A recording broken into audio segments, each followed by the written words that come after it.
Okay, so thank you for doing this. I guess I'm just gonna talk with you because Certainly. the first time that I was introduced to you was at that legislative meeting. Yes, ma'am. Yeah, that took place at the Pasco Hernando College. Yes. And I was just invited there. I had never been to anything like that before in my Yes. life. Yes. And so when I heard you speak, I think you were one of the first speakers to come up. I still lack an understanding of the purpose of what you all were there for. Sure. Yes, ma'am. I'm just telling you what I received, that day. Absolutely. Because, I mean, I left with a lot of questions. I Right. left with this eerie feeling. Yeah. You were expressing the dangers in taking away property taxes, putting it on the ballot for the community to vote on to Mhm. say we don't want property taxes Right. anymore. Right. What what what the and first of all, it's important for people to know we all want our taxes to go down. It's and our property taxes to go down. They are in some places throughout the state quite high. So my concern, first of all, is that the legislature has proposed a constitutional amendment that will be voted on in November by the people of Florida. And if it's passed, it's going to be implemented immediately. Whereas I believe if you're going to increase the homestead exemption, right now the homestead exemption is $50,000, which is very nice. No other states have these homestead exemptions that I'm aware of. Um, this would increase it to $250,000 in less than 2 years. This would have a huge impact, a fiscal impact on the cities, on the counties, on constitutional officers like the sheriff's department, law enforcement, fire rescue, Pasco tax collector office, the clerk of the court, the property appraiser, the supervisor of election. It would have a huge impact on our budgets where we would not be able to provide the services that we have been providing. My hope that they would have passed something in Tallahassee that would have gone maybe an increase of exemption, homestead exemption over the next 5 or 10 years, but not implemented in less than 2 years. For instance, Pasco County alone will see a revenue shortfall once if this gets passed of almost $300 million. Hillsborough County almost a $500 million in less revenue. To hit the cities and the counties so quick on reducing this significant revenue, um, it's going to be a tough time in making that happen.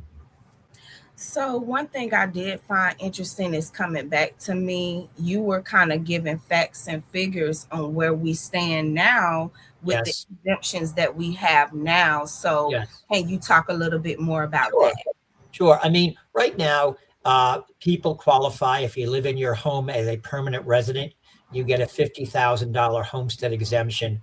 This comes right off of the assessed value that the property puts on your home. So, for instance, let's say the property appraiser says that your assessed value is $150,000. Well, now you're going to pay tax only on $100,000. Mm. Uh, but the proposal does, it increases that homestead exemption to where many people who may not be paying any ad valorem property Yeah, I taxes. may be one of those people. You So might be, yes. But it's it's important to remember, Candace, that that's only on ad valorem assessments. So okay. there's ad valorem assessments, and then there's non-ad valorem assessments. So your ad valorem assessments are property taxes by the school board, by the county commission, by your water district. Maybe you have a fire district on there. Maybe you have bonds on there, like that were sold to build jail, maybe to build fire stations, maybe to build parks and rec centers. Then you have non-ad valorem assessments that could be anywhere from street lights to maybe a resource recovery plant, things like that. Uh, those type of assessments will not be included in this homestead exemption increase. Those will always stay the same. Now, the concern I have as well is now that if this amendment passes, I believe you're going to see a lot of cities and counties move some of their ad valorem assessments to non-ad valorem assessments. For instance, like here in Pasco County, we have 7 bonds that were sold to build a jail, to build parks and rec, to build fire stations. They're being assessed on the ad valorem assessment. We have to make sure that we have money coming in to pay those bonds. Otherwise, we'll default on those bonds. And you're going to see the millage rate on those bonds increase significantly if this amendment passes, because they're going to have to find the money somewhere. Someone's going to pay for it in order to pay these bonds. Otherwise, we go into default, and that would be a dangerous situation for any county in Florida. With this information there and out there, why is this being proposed? It's a good question, a very good question. I got to give credit to our governor, Ron DeSantis. He made it clear when he was elected a few years back that he wanted to reduce property taxes. And he came up with this proposal. The Florida legislature agreed to it and put it on the ballot. People will have that opportunity. Again, as we said earlier, I wish they had done this over a period of 5 or 10 years as they increased the homestead exemption to not have this huge impact on the counties and cities. Let me use our office, the tax collector's office, for an example. Our tax collector office, including all tax collector offices in 67 counties, I'm an elected official as a constitutional officer. We get no money from the state, no money from the county, no money from the city, from the federal government. So people say, hey, Fasano, how do you run your offices? We run our offices based on fees that we charge. You come into our office and you want to do a driver's license. There's a fee associated with that. You pay your property taxes. There's a fee. Now, the fee is charged with the property taxes by the money we're collecting on behalf of the government agency. You're not paying it. The government agency, like the city is, or the county is, or the school board. So we lose money on motor vehicle services, as does every tax collector. That's what we're supposed to do by law. We're supposed to provide motor vehicle services, driver licenses, renewing registration, title work, renewing it, transferring a title from one state to another, or even in Florida. That's our job. 95% of the people that we see in our offices, in my 5 offices, are doing motor vehicle services. However, every tax collector, including us, lose money. I lose $4 million a year providing motor vehicle services. And the reason being is when someone comes in to do a driver's license and we charge them $54.25, our office gets $6.25. The rest goes to Tallahassee. If you come in, Candace, renew your auto registration, might be $50, $40, $60. I get $2.50 out of that. The rest goes to Tallahassee. So people say, so when I explain that to them, they understand. So that's why you're losing money on motor vehicle services. Yes. So how do you make up for that shortfall? By collecting property taxes. And at the commission we make off of property taxes, fill that void of the $4 million loss, pays the salaries of our 250 employees, turns the lights on, pays the leases we have on offices so we can provide services to our customers.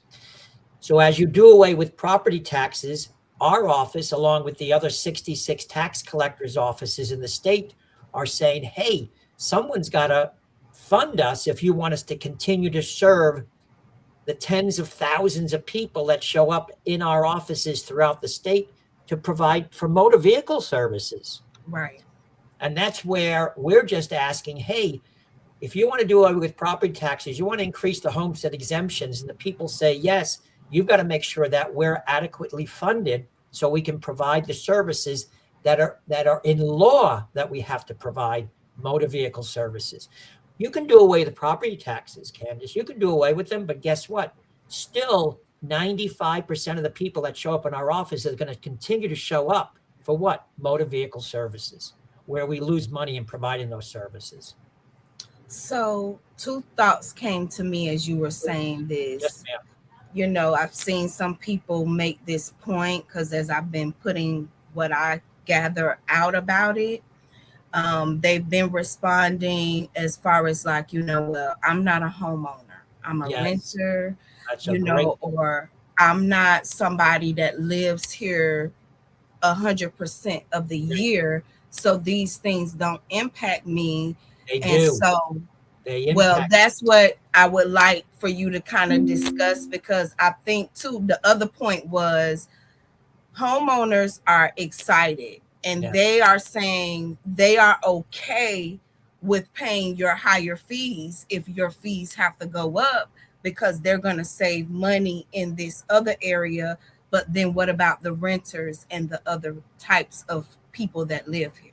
Candace, that's a wonderful question. That's a great question. And so remember, let's take Pasco County, for instance. Pasco County, 50% of the homes are homesteaded.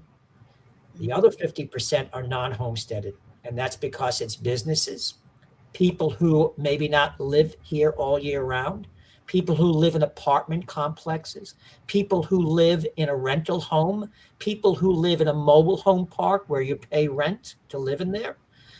They are going to pay more Mm, because the counties are going to have to find a way to offset the loss they're going to take on the increase of the homestead exemptions. Pasco County will see almost a $300 million loss. They're going to have to raise taxes on those who are non homesteaded. right. So let's take an apartment complex here in Pasco. We have several of them, we have dozens of them. The renter is paying a rent to the landlord.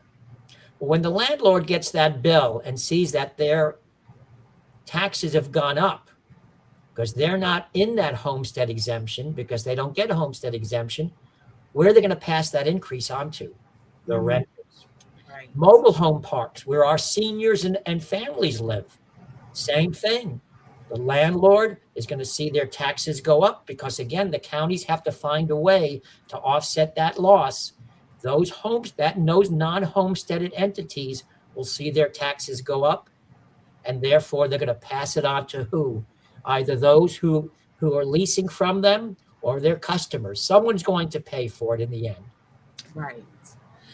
Man, this has just been like the topic of discussion, for the past couple of weeks. And I think another thing that still is left as a question in my mind is why is this being done? Yeah. And a follow-up, who is benefiting the most Well, from this happening? Well, again, and again, I said I have to give our governor credit. He wanted to reduce property taxes on those who live here permanently. He came up with a plan. I wish it was a different type of plan, a plan that extended out further as far as increasing homestead exemption, but it's not. So there's no question.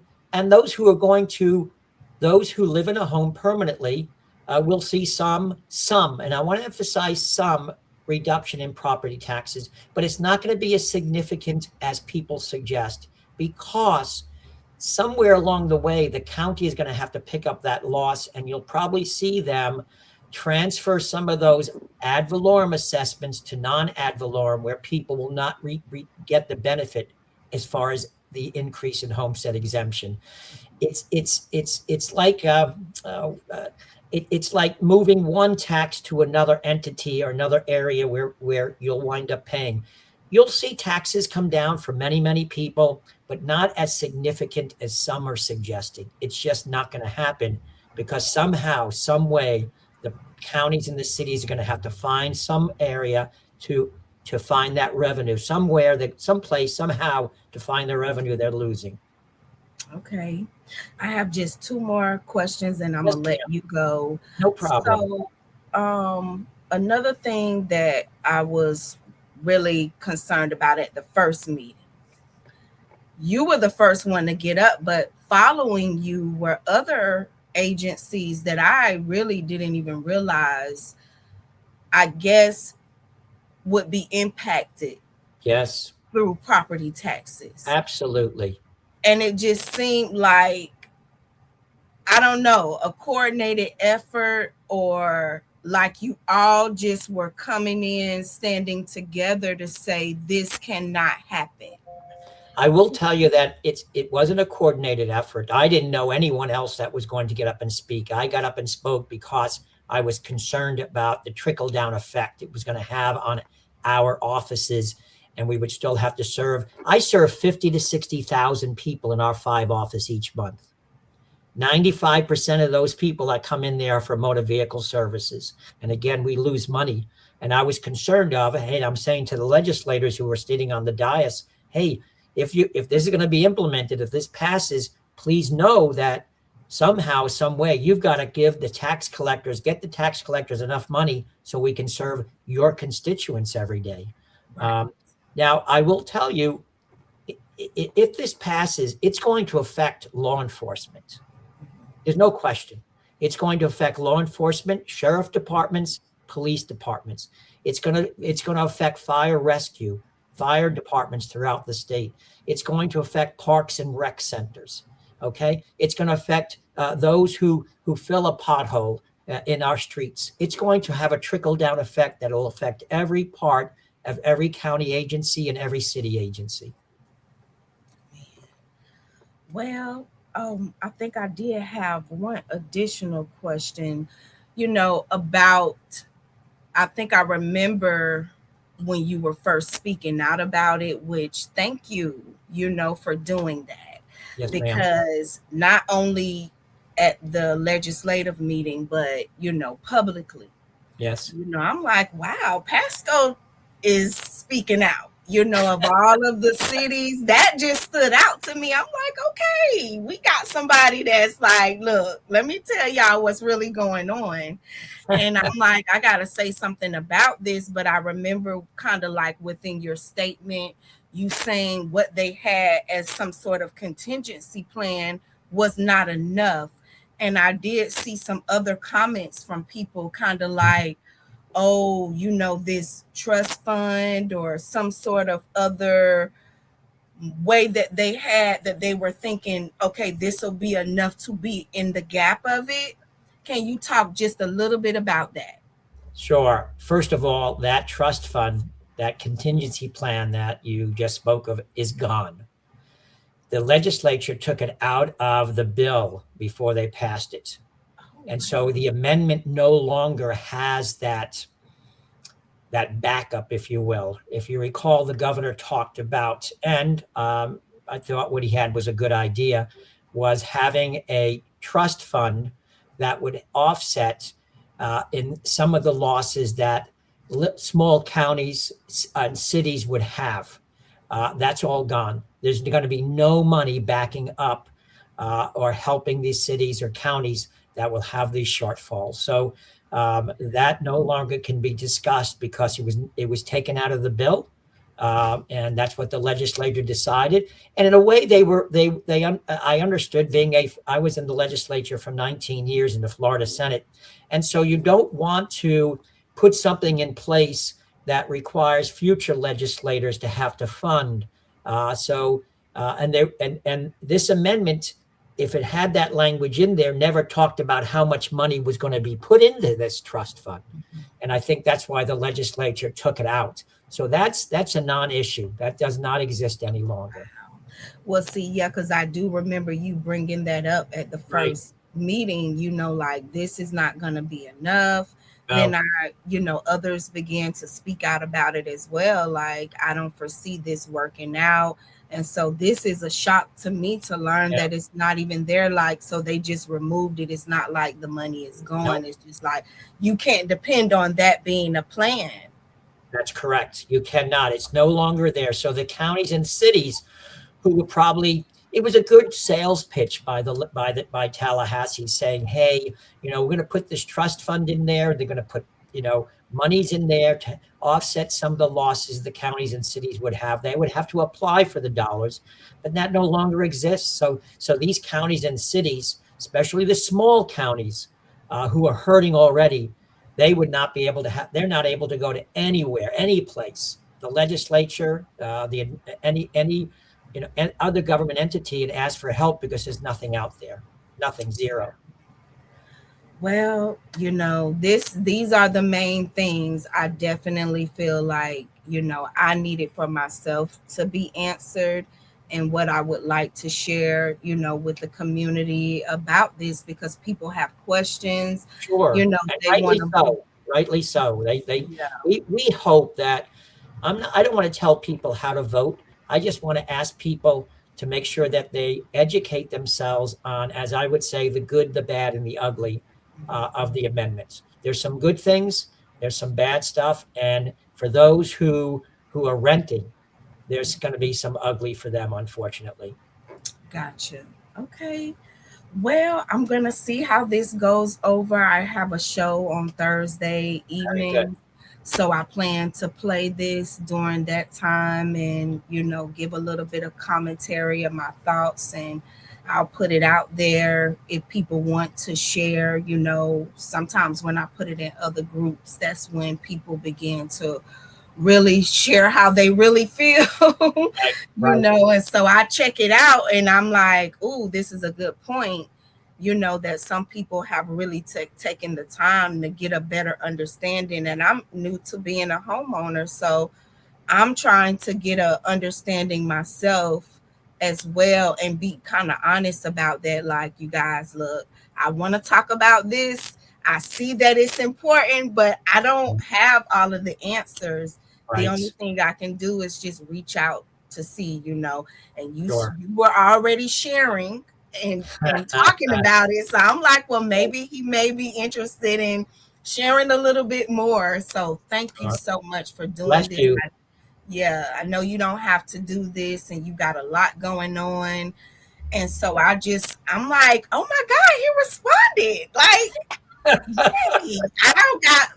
I got right on it with my questions. Like, okay, I Yes. definitely want to know about this and this. So I think this is going to be really good. And I'll just continue to see what happens. Is there anything that can be done at this point, or is just a done deal? Well, it's a done deal if the people vote for it. As you know, under our state constitution, any amendment to the state constitution has to pass by 60%. So those who are pushing it, if you will need to get 60% of the vote in order for this to come about. And you know, and I don't blame a homeowner who sees their taxes high. Hey, if I can increase my homestead from 50 to $250,000, how do you say no to that?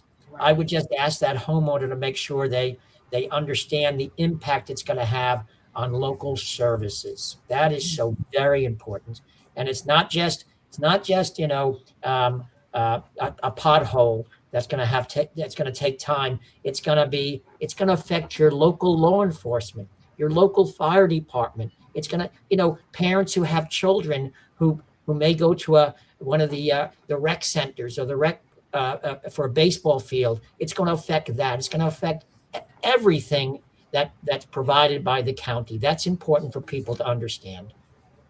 Yeah, I remember all of those agencies getting up, Yep. and speaking Yep. and saying the same things. And they had their receipts, they had their facts, you had your Good. figures, you knew Yeah. it for the entire state of Florida. So I was really locked in, like, oh, I had no idea how things were connected. And that's one of the main points I do want to make, is Good. how everything Very is good. connected and we're impacted in our community you Yes. know so that's something we've been disconnected from, in a way, is seeing how each domino affects the Right. next and the Right. next and the next. And so if Yes, we ma'am. maybe can Yeah. connect that, then I don't mind. I'm not happy about the property taxes, don't get it. No, no, I'm I'm not not happy about my happy. property taxes. So Right. I can understand and appreciate how people are feeling. One of the things, there's even, I think, a more important issue in the state of Florida, and that is homeowners insurance. If they really want to help a homeowner, go after the homeowners insurance issue. I mean, I have people telling me the thousands of dollars they're paying each year for property insurance. It's outrageous. Yeah. It's unacceptable. And yet Tallahassee won't address that issue. And Mm. when they do address it, they address it in such a way that it helps the insurance companies. It doesn't help the consumer. And that is an issue that would help everyone, because apartment complexes, they pay insurance. You know, if their insurance premiums went down, guess what? It would help the renters. I mean, businesses pay insurance, property insurance. If their insurance goes down, it helps the small businessman and woman. If this passes, it's not going to help a renter. It's not going to help a small businessman or woman. It's not going to help anyone other than it's going to help those who own a home. But how much, I don't know. Right. You're right. You're absolutely right about that. And that's a question I've had within my mind. Like, Right? why won't they address homeowners insurance? And I've had a need for it and I was You denied. have to have it. In a state like Florida, you can't take the chance not having it. Right. You know, we had a couple of years ago, as you know, we had two major storms come through, hit Pasco severely. Along the coast, we had many homeowners who didn't have home insurance because they couldn't afford it. Their homes were destroyed. It was a sad situation.